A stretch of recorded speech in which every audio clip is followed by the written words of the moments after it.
সমুদ্রের ভেতর কয়েক হাজার কিলোমিটার দূরে যা হচ্ছে সেটাই কিন্তু আমাদের শহরের গরমকে ৪৫ ডিগ্রির উপরে নিয়ে যাচ্ছে।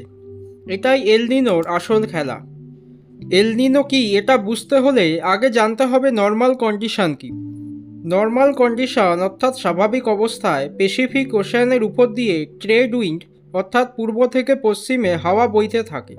এই হাওয়া গরম জলকে ঠেলে দিয়ে যায় পশ্চিম দিকে অর্থাৎ ইন্দোনেশিয়া অস্ট্রেলিয়ার সাইডে। পূর্ব দিকে অর্থাৎ সাউথ আমেরিকার পাশে ঠান্ডা জল ওপরে উঠে আসে, যাকে আপওয়েলিং বলা হয়।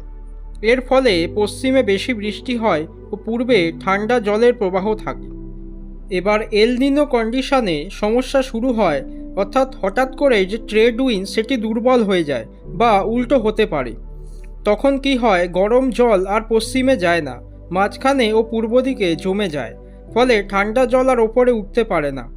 ফলে প্যাসিফিক ওশানের বড় অংশ অস্বাভাবিকভাবে গরম হয়ে যায়। এটিই হলো এল নিনো কন্ডিশন। এর ফলে সমুদ্র গরম হয় এবং গরম জায়গার বাতাস ওপরে উঠে অন্য জায়গায় নেমে আসে। এর ফলে কোথাও বেশি বৃষ্টি, কোথাও খরা, কোথাও তাপপ্রবাহ দেখা দেয়।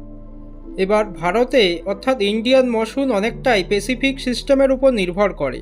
এল নিনো হলে ইন্ডিয়ান ওশানের বাতাসের প্যাটার্ন বদলে যায়, মেঘ কম তৈরি হয়, বৃষ্টি কমে যায়। সরাসরি ফল হিসাবে রোদ বেশি আসে, বেশি তাপমাত্রা বেড়ে যায় এবং হিট ওয়েভের সৃষ্টি হয়। এছাড়াও এই ভয়ঙ্কর গরম হলো এল নিনো এবং গ্লোবাল ওয়ার্মিং দুটোর কম্বো।